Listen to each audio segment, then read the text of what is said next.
87、8了。87、8岁了。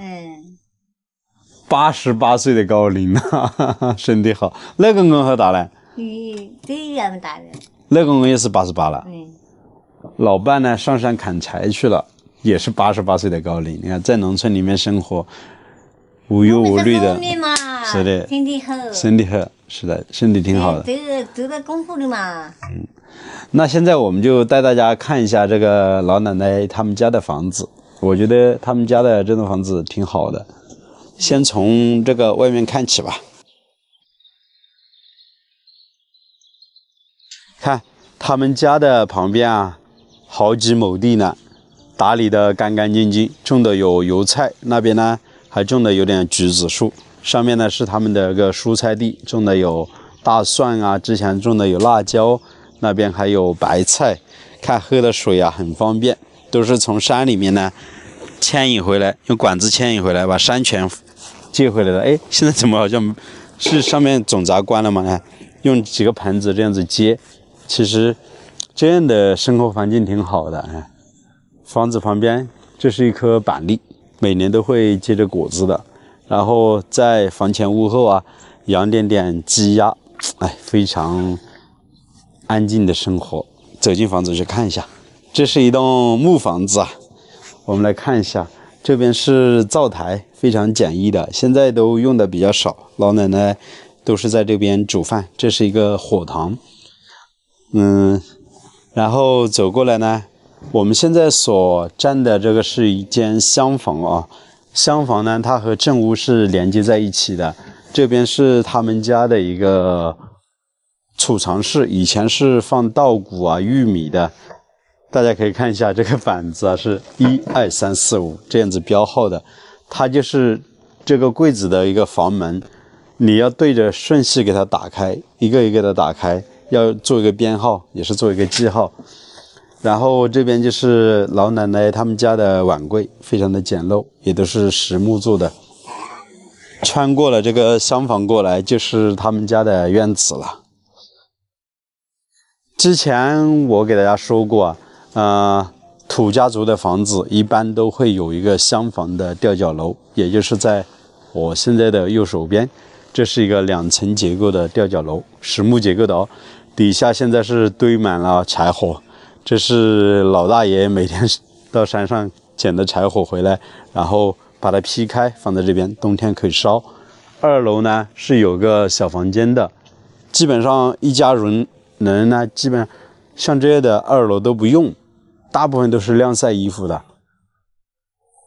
然后整个院子啊，将近宽有6到70个平方左右，还做了一个硬化。刚刚我看了一下，这边距离宝鸡县城将近有6公里啊，距离镇上呢也是6公里，因为一过去就到县城了。底下呢就是我们湘西著名的幽水河。然后这边的地势很高，海拔将近有600多左右。然后这栋房子呢坐北朝南，地势挺不错的。可以看一下这边院坝以外呢是一座石头垒砌的宝坎，底下呢估计都是他们家的这个林地。那边有些古树啊，还有这边很多这些乔木，这边呢还有些竹子。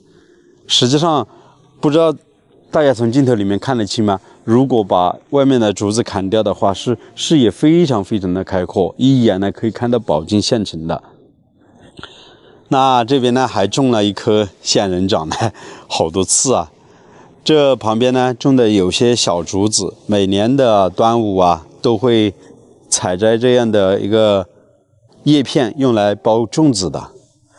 然后老奶奶家呢是3间木房，中间是堂屋，两边呢是2个房间，2个房间呢分别留有窗户，窗户都开的不大，将近也就80乘以80公分的。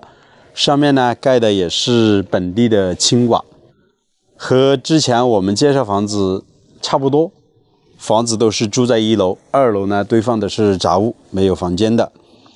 然后这栋房子的装修啊显得是比较陈旧，一眼看过去都是好几十年的老木头房子了。它的外墙板啊颜色特别的深。然后这栋房子呢它的整个屋檐这个盖檐的位置啊，将近宽有2米左右，然后楼层的高度啊，接近有5米多。其实这样的房子啊，只要适当的给它重新打磨装修，还是挺好住的。在山里面呢，比较舒适干燥。然后再走过来啊，是他们家一个旱厕，也是以前猪圈的位置啊，那边就是一个猪圈。在这边呢，老奶奶是养了一些鸡，玉米呢就撒在这个位置，然后鸡饿了自己回来吃。看那只大公鸡啊，我目视一下，将近有10来斤左右，好大！这里面好多，全部都是在这个小竹子里面，有公的有母的，哎呦，这个肉质啊肯定非常的好。然后他们家我看了一下，整个房屋加上旁边的林地啊，还有菜地，目视一下有10多亩呢。刚才和老奶奶聊天，她说她儿子呢是到城里面买了房子，然后在那边呢做烧烤，每天摆夜市。基本上这栋房子呢，只有他和老伴在这边住。是你屋的。他们家的这栋房子啊，我刚才看了一下，整个进深呢，将近也就6米左右，进深倒是没有多大。然后这栋房子的瓦片呢，好多地方还是有点破损，比较严重的，也没有检修。我已经有4、5年没有剪了。年纪大了嘛，现在也没办法跑到楼上去剪瓦了。年轻人呢，都是住在外面，也有了新房子，所以房子就成这个样子了。确实啊，没有打理。那确实想到说的这个呢，又会想起很多。其实农村这样的现象好像都比较普遍，整个老宅剩的都是老人或者是孩子，年轻力壮的都出去务工赚钱。老家的房子慢慢的丢弃荒废，最后呢，像这样的木房子，老人很多年之后一过世，可能年轻人再也不会回来，最后房子就倒塌。想想那是以后的事情了。所以为什么很多人问我要去大山里面拍一些破破烂烂的房子，其实我是挺有感触的。每一栋房子都有它的记忆，都有它的故事。就像我们今天很有幸来到这边，碰上了这个老人家，和他聊聊天，他看到一个陌生人，他都会特别的开心。有人陪他说说话，是不是啊？其实年长的父母都会想着自己的子女留在身边，陪他过每个冬天，每个年，是不是啊？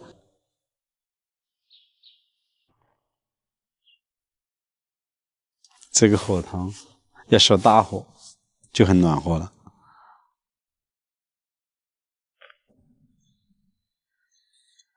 在老奶奶家门前走了一圈，这条小路呢，一直顺着这个方向往下面走，将近2个小时左右，可以走到宝鸡县的县城。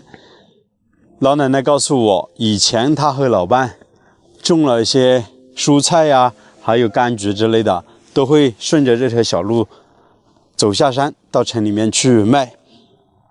每天啊，天还没亮就开始出发，到黑了才能够到家。以前这边不通公路啊，非常的难。他说现在日子好了，车子呢可以开到房子的背后，生活也是越来越好。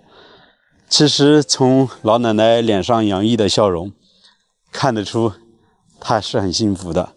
确实啊，我们生活在这样的一个年代，走到这样的大山里面，才会去体会到以前生活的那种艰辛。我们还是要珍惜当下。